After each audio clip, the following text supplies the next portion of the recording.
자, 그러면 원운동, 병지운동, 회전운동 요 관계 속에서 우선 운동은 그냥 똑같고 V는 R오메가와 A는 R알파 혹은 A는 R오메가 제곱 요건 원운동 할 때 했습니다.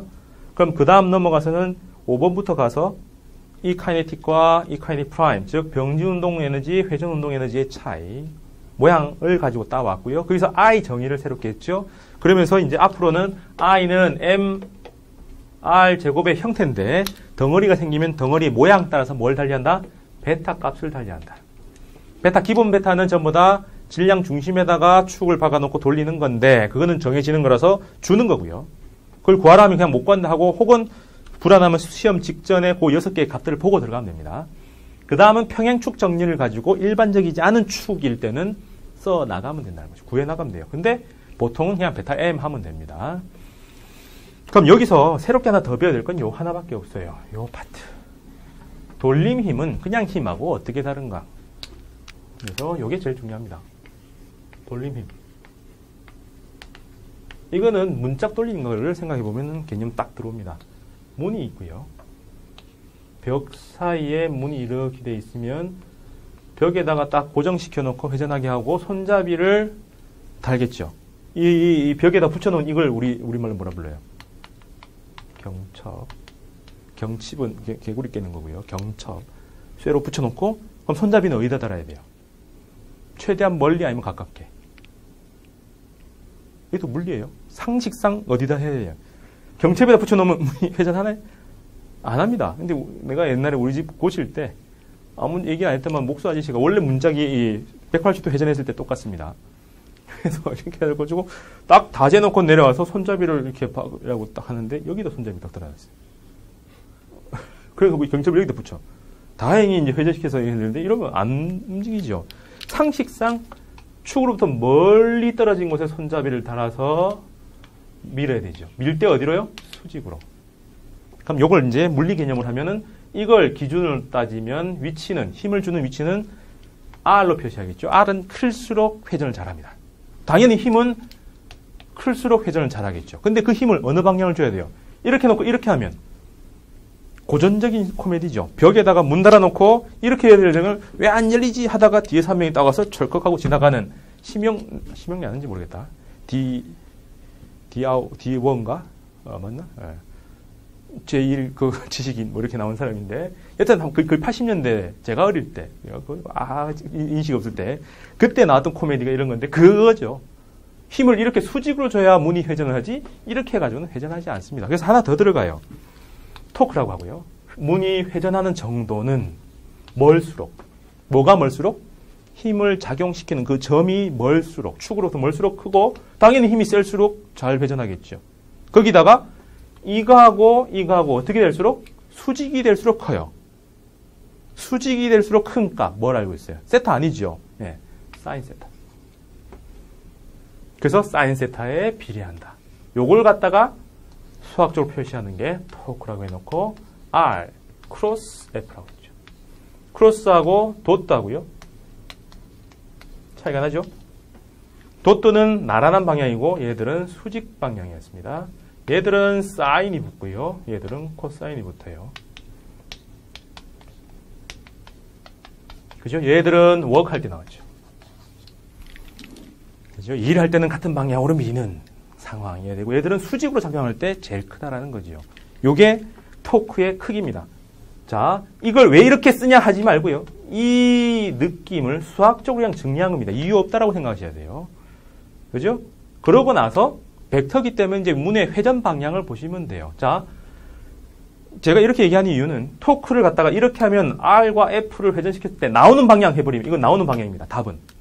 근데 이렇게 문장을 풀었을 때 이렇게 도는데 나오는 방향 이 너무나 쉽다라고 하는 사람은 거의 없어요.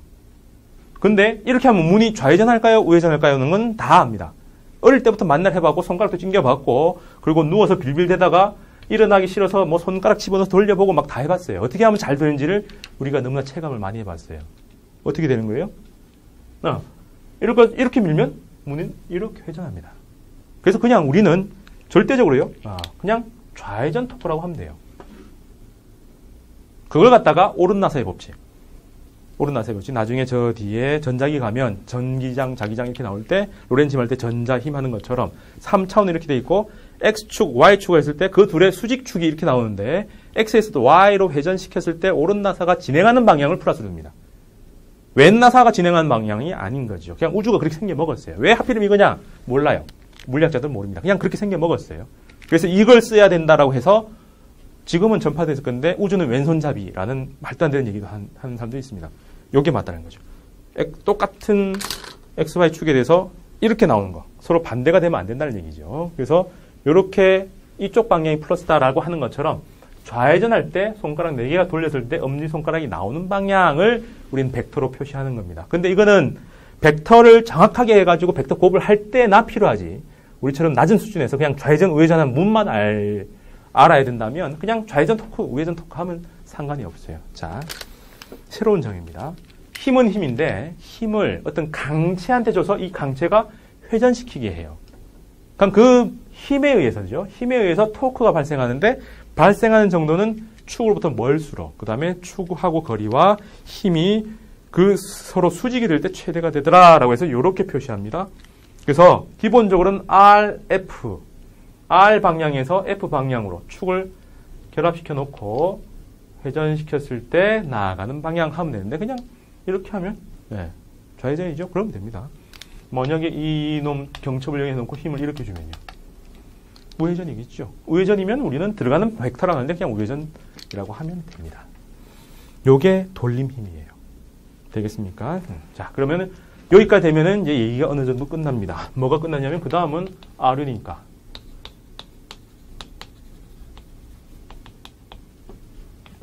P는 mv.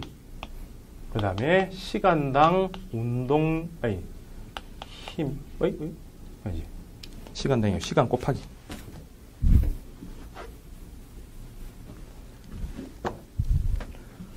F 곱하기 T였죠. 요거 똑같이 L은 I 오메가 라고 써도 되지만 토크에다가 T 하면 되겠죠. 되겠습니까? 뭐 그런 관계에 있다. 그 다음에 요 둘 관계에서 토크가 R 크로스 F였죠. 그럼 양쪽에다가 T를 곱해주면 뭐로 바뀌나요? L. 변하긴 하지만 변화 떼버리면 그죠? 얘하고 결국은 똑같다고 했죠. 각 운동량이나 힘이나 비슷한 놈이라서 모양이 똑같이 생겨 먹는 겁니다. 크로스가 이제 들어왔으니까 벡터니까 앞자리에 있었다는 겁니다. 뒷자리에 있으면 안 됩니다. 그래서 아까 봤던 요 흐름에서 R이 오른쪽에, 여기는 왼쪽에 제곱으로, 근데 여기는 왼쪽 중에서도 왼쪽에다가 크로스를 했을 때 똑같아진다 라고까지 확장하면 됩니다. 돼요? 그래서 요걸 다 채우면 얘기가 끝나죠. 자, 그래서 1번, 2번, 3번, 4번, 5번 새로운 개념이 5개가 생겨서 정의했고요. 요거 하기 위해서 5번 받고 2번 받고, 그래서 3번만 좀 설명이 막 들어가니까 4번이 자연스럽게 얘기가 결론이 나오죠. 그게 전부입니다. 그죠? 그럼 여기서 이제 하나 더 들어간다면 거꾸로 가는 거죠. 이렇게 가는 거 말고 원운동을 하고 있는 강체에서 병진 운동만 하는 질점으로 바꾸는 것. 즉 강체의 질점화를 위해서 만든 게 질량 중심이라는 개념입니다. 그럼 이건 뭐 이상한 모양이 돼 있을 때 이거 가지고 질량이 이렇게 막 분포되어 있을 텐데 이 전체를 대표하는 한 놈이 딱 있겠죠. 이해됩니까? 그럼 그 놈 하나만 하면은 이 전체 강체의 운동을 다 할 수 있는 거죠. 예를 들어서 지구라는 이 거대한 물체가 있는데 우주에서 보면 점으로 보이겠죠. 그러니까 지구를 어디다가 지구의 전체 질량이 모인 것처럼 질점화 시킬 수 있느냐 하면은 지구 센터겠죠. 여러분들 다른 대로 하면 삼각형을 따지면은 딱 반, 딱 반, 딱 반 해서 요거 질량 중심이었던 거. 여기에 모든 질량이 모여있다 해도 상관이 없겠죠. 그래서 그 질량 중심은 모든 질량의 합, 부분의 합이 여기 모여있는 거예요. 그때 요 지점이라고 하는 건 뭐냐면 이 전체 질량이 한 지점에 대한 토크와 아주 미세한 그 분야에 대한 토크의 합하고 서로 같다는 거죠. 외부에서 보기에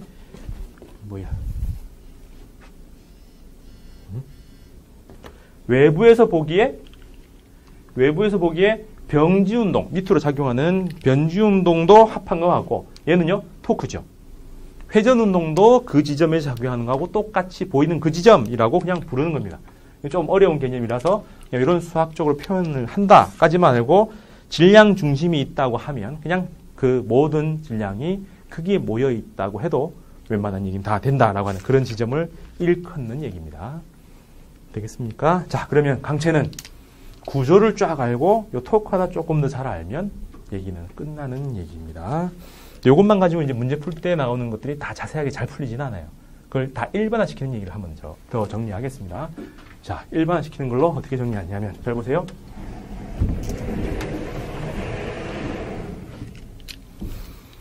개념 틀로 보면 SVAT, FM, PE.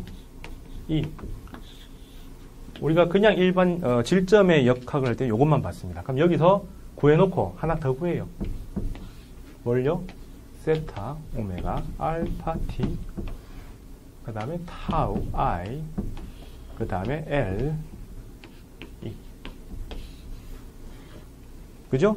그 구할 때 여기서 1로 갈 때는 곱하기 R, 그 다음에 1로 갈 때는 R 크로스, 그 다음에 1로 갈 때는 곱하기 R 제곱, 그죠? 이쪽으로 또 갈 때는 R 앞에 붙여서 크로스, 뭐 이렇게 붙는 거죠. 그런 변환 관계식을 쭉 알고 구조가 이렇다라는 걸 알면, 제일 처음에 할 때는 뭡니까? 시그마 F를 구하고, 그 다음에 둘 중에 하나지요. 기본은 시그마 M에 A로 가거나 혹은 0으로 가거나. 이걸 우리는 뭐라 불러요? 기본적으로 평형이라 불렀습니다. 그죠? 이거는 운동을 하는 거죠. 가속도 운동을 하는 상태죠. 그래서 F는 0 말고 이걸 특화시켜서 우리는 F는 MA라고 불렀던 겁니다. 그죠? 그럼 이걸 해놓고 나서 그 다음 뭘 하느냐면 얘를 보고 시그마 타우를 구하죠. 어떻게? 타우는 R 크로스 F. 그죠? 그럼 얘도 똑같이 가겠죠. 0 혹은 I 알파. 맞아요? 네. 이때 이걸 갖다가 이제 우리는 평형이라고 업그레이드 시킵니다. 평형이란 건 이제 이 둘을 다 합친 거예요. 평형이란 병지 운동도 변하지 않고 회전 운동도 변하지 않는 것. 달리 말하면 시그마 F는 0인데 이게 아닌 경우가 있습니다. 뭘까요? 병지 운동은 안 하는데 회전 운동할 때 핸들 잡고 돌릴 때 남자들은 이렇게 하는데 그 김여사 아줌마들은 이렇게 돌리죠. 한 손 위로 한 손 아래로 합니다. 둘 다 위로 아래로 안 돌아간다는 건 뻔하니까 한 손 위로 한 손 아래로 할 때 힘이 돼요. 똑같죠.